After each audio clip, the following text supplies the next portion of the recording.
Police officer is a thankless job that you need to give, and that's just the way it is. It has always been. I've never asked for a pat on the back. I don't want one. This is my job. This is what I do. And I don't mean it as just as in a job, but it's also what I want to do. It's a career. It's my life. It's not boring. It's something different every day. Even though I'm a patrol officer and I go out and I patrol the same area, calls are always different. There's always different people to meet. Sure, I meet some of the same criminals. The drug addicts, the prostitutes are always the same in the same areas. But I get to meet a lot of other people, and to have that difference every day makes the job exciting. It's not boring. You know, we're not actively looking for violence. We don't want violence, but you're prepared for it. But you go there with the thoughts that, just like most other circumstances, hopefully nothing is going to happen.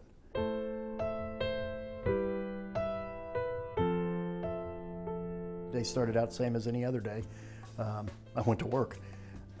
It was a regular work week. It was Monday. I think I had Wednesday, Thursdays off, so it was my Wednesday. I remember it was like it was yesterday. I train in my mind for difficult situations, but that one, no. That I had not contemplated at all. So there were a lot of reaching and doing things that I normally would not do, but there were other things where I did do that I had been trained tactically to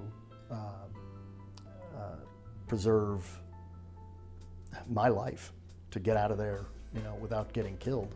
It was very categorized, doing what I needed to do, and quickly, because there was, you can armchair quarterback that one all you want, good luck. But things had to be done now. There was no time. Mistakes, I made plenty. Things I look back and I'm like, wow, I was lucky. I definitely have a guardian angel. Critical incidents, civil disturbance, those are nice, soft words that are put on by management to, I guess, soften or kind of make it seem like it was more controlled or more under some kind of normalcy. Well, there's no word to put on that. It was horrific. It was out of control. There's no one word that can describe it. Did I have a roller coaster of emotions? Absolutely. Later on, for many reasons. If you're asking at that time, did I have any emotional issues with the shooting? Not to a great extent. I was very sad. I'd lost two of my good friends and fellow officers. And I don't want to sound like but I understood that could happen at any point in time. I could get killed at any point in time doing my job. It's just that plausible. It doesn't take away from it any, but you better be prepared for it because you're going to have to work through it. They tried to put me back to work 10 days later, but they didn't understand that this was not just me shooting and killing a bad guy in someone who comes out of a robber or a guy who comes out who had just killed somebody. This was where an ongoing, it's one of the longest, for lack of a better term, siege that had occurred ever. I mean, it took minutes. These usually take seconds. These took more minutes than seconds. You're talking 5-7 seconds. This took multiple minutes. This took way over that in different time frames.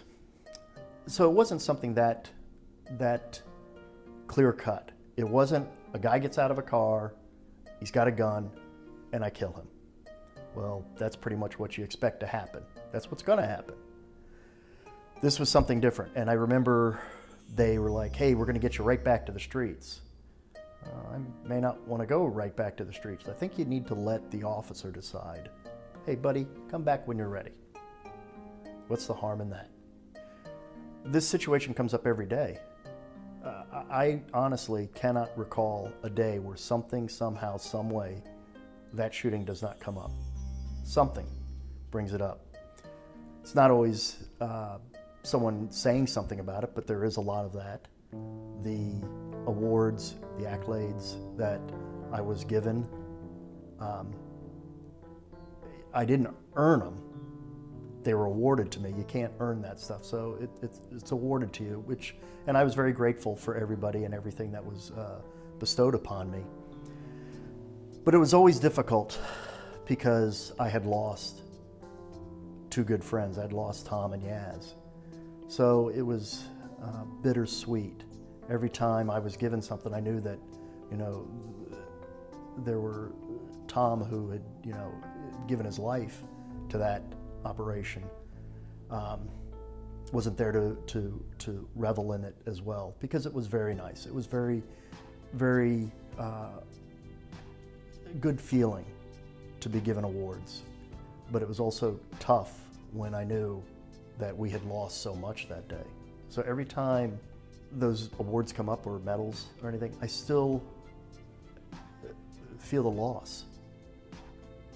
And I know I've had people tell me, yeah, but you saved, you got him out, you got the marshal out, you got the officer that was, trapped in the bathroom, you got both of those guys out. So 2 died, 2 lived. I'm not real big on 50-50 myself. Police work is 100%. We want 100% life preserved. That's the way I feel. That was told to me a long time ago when I joined the SWAT team. A successful operation is an operation where no one gets hurt. This was a failed operation. Am I proud of what I did? Yes. I wouldn't have gone to anything had I not been proud of what I did, because I knew I worked in a very stressful situation, and I worked through just unimaginable conditions. So yes, I'm proud of what I did, but I'm also heartbroken every time, because there's still 2 people I can't, brag about it to.